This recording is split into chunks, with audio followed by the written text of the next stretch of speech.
For years, my mom and older brother, who is 27, subjected me to relentless bullying. While my father was frequently away for work, their behavior escalated unchecked.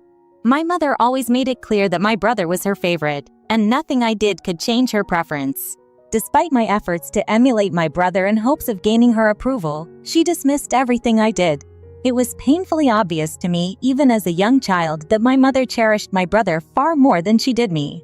Resigned to the reality that winning my mother's affection was a futile endeavor, I eventually stopped trying. Fortunately, my father was different. He valued me for who I was and didn't play favorites, treating us both equally. His unconditional support was a pillar of strength in my life, for which I am immensely grateful. However, my mother's treatment was far from ideal. Her harsh demeanor was reserved for times when she was alone with my brother and me, behaving impeccably whenever my father was around.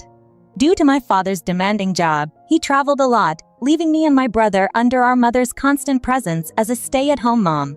From the moment I returned home from school, she would start criticizing me, focusing on my appearance and giving me new insecurities every day. I was naturally very skinny, wore glasses, and had unruly hair, all aspects she despised, despite her own beauty. She lamented that I hadn't inherited her looks, branding me the ugly duckling of the family.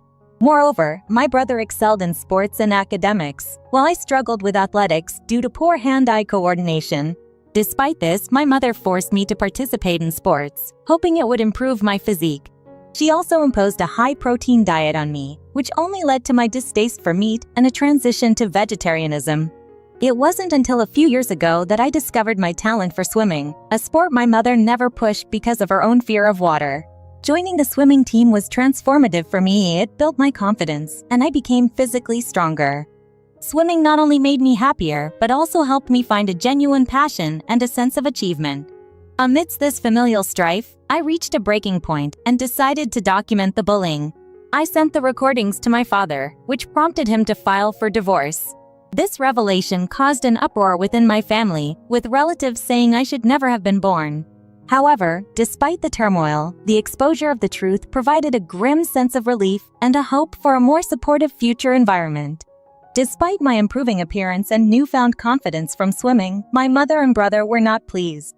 As I looked better, they lost their favorite topic to taunt me about, which I had hoped might lead them to stop their bullying. However, I underestimated their persistence in making me feel undervalued, and soon they found other ways to torment me. They began treating me like Cinderella, expecting me to be at their beck and call all day.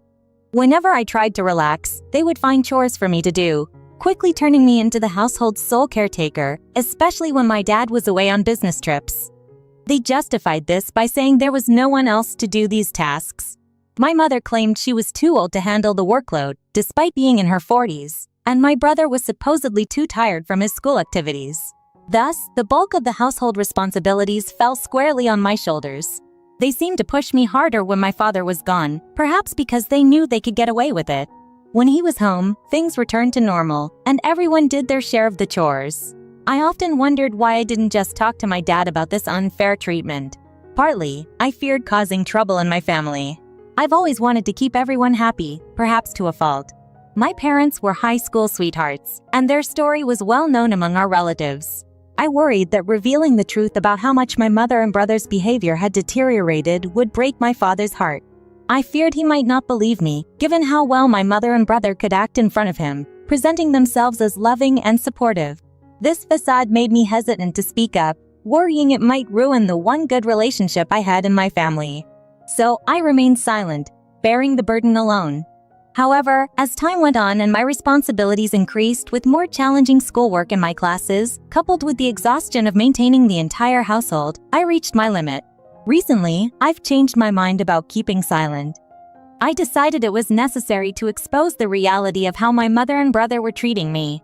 I also acquired a phone a few months ago, a tool I previously lacked as my parents thought it would ruin my future. Now, I see it as essential for communicating my situation, potentially changing my circumstances for the better. For my 18th birthday, my dad gifted me a brand new smartphone for my personal use. This, combined with my growing exhaustion from the way my mother and brother had been treating me for years, convinced me that I needed to expose their behavior.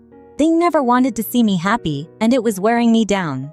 Just 2 weeks ago, I received my first C on an assignment because the night before it was due, I was overwhelmed with laundry chores. My mom refused to help and my brother claimed he was too tired, so I ended up doing it all, which left me no time for my schoolwork. Confronting my mother about it after getting my essay grade didn't go well. I told her I was done doing all the chores, but she blamed me for my poor grade, accusing me of making excuses and failing to manage my responsibilities. She even praised my brother for managing his activities and still excelling academically, suggesting I was just looking for someone to blame for my own shortcomings. That confrontation was the last straw for me. I didn't have the chance to record that interaction, but I made up my mind to capture their behavior the next time. The opportunity came soon after, when my dad was home for a few days. I knew the pattern. As soon as he left, the demands and bullying would start again. So, the day my dad left, I set up my phone to record everything. True to form, as soon as my dad was out the door, my mom and brother came into my room, listing chores and not even bothering to ask politely. They assumed I would just comply as I always had. This time, however, I stood my ground to see how they would react, unaware that I was recording the whole exchange. My mother insulted me, calling me lazy and saying I was being trained for household work because my academic and personal efforts were pointless. She claimed I would never amount to anything, making it a waste of their money for me to pursue education. My brother chimed in, echoing her sentiments, belittling my efforts and suggesting I was only fit for menial work in the future. Their words were harsher than usual, which, in a twisted way, worked in my favor since I captured everything on video. Though I was seething with anger, I kept quiet, knowing this recording could change everything. After they had their say, my mother told me to start working immediately and left the room. As soon as the door closed, I stopped the recording and sent the video to my dad, accompanied by a long message detailing the years of mistreatment I had endured at home. I explained everything in the message, hoping that finally my father would see the truth and help me put an end to this cycle of bullying and exploitation. For so long, I kept the truth to myself, but the moment had come to speak up. In a message to my father, I detailed the continuous bullying from my mom and brother. I described how they'd conspire against me when he wasn't around, forcing me to handle all the household chores like a maid, and subjecting me to relentless, cruel remarks. This had started affecting my grades, and I couldn't remain silent any longer. It had barely been an hour after my dad left when I sent him the video. Fortunately, he hadn't boarded his flight yet and was able to watch it immediately. His response was swift. He instructed me to lock myself in my room and not confront them as he was coming back home right away. For about 41 minutes, I waited anxiously, then heard his car in the driveway. I stayed in my room as my dad entered and confronted my mom and brother. They attempted to dismiss their behavior as a prank, but my dad, having read my detailed message, demanded a real explanation. My mother quickly realized she couldn't hide her actions any longer. She started to beg and apologize, claiming her frustration and tiredness made her lash out at me, but my dad didn't accept her excuses. After a heated exchange, which I couldn't hear clearly, my mom began packing her bags amidst tears, and my brother, without protest, decided to leave with her. When I finally emerged from my room, the house felt tense and uncertain. My dad didn't share many details with me, only assuring me that I was safe now and wouldn't have to endure any more mistreatment from my mother. The next day, my dad apologized for his mood the previous evening and revealed that he was filing for divorce.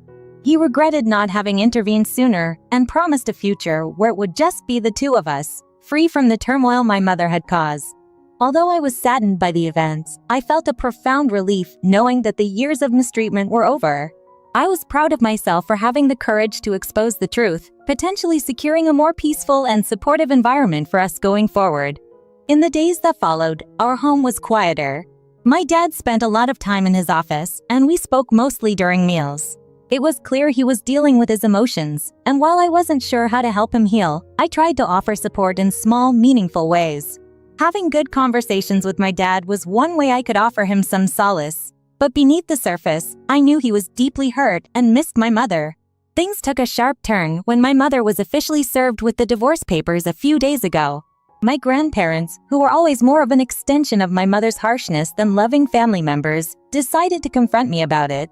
They've never really gotten along with me, sharing too many of my mother's traits, which I've always found difficult to handle.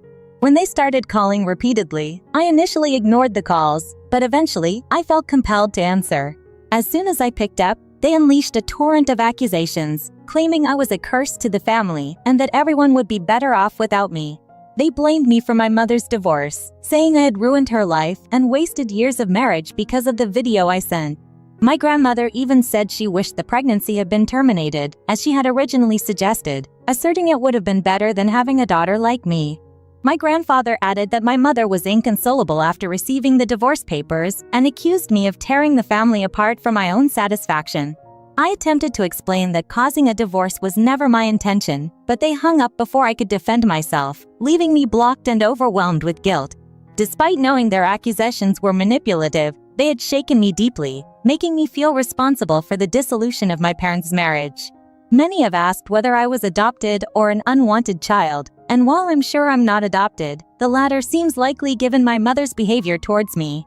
But regardless of these painful revelations and the harsh words from my grandparents, I'm resolved not to apologize or try to reverse the divorce. My grandparents and my mother can remain upset. After enduring their mistreatment for years, I can't muster any forgiveness or sympathy for them. They simply do not deserve it, and I refuse to let their manipulations sway my sense of justice or my pursuit of a happier, healthier life with my dad. It's hard to accept. It explains so much about why things were the way they were. Despite this painful revelation, I felt a mixture of relief and sorrow. The guilt I felt, exacerbated by the harsh words from my grandparents, seems almost misplaced now. But that's the people-pleaser side of me, always worried about keeping everyone else happy, even at my own expense. I'm learning to overcome this, and I've decided to start therapy soon. My dad supports this decision wholeheartedly, especially after our recent frank discussions about the past. The truth is, I had always hesitated to tell my dad about the way my mom treated me. Part of me feared it would shatter his heart, especially since he loved her deeply. Another part of me, filled with self-doubt, worried he wouldn't believe me without concrete proof, which is why I waited to record evidence of their behavior. Therapy, I hope, will help me navigate these complex emotions and past trauma.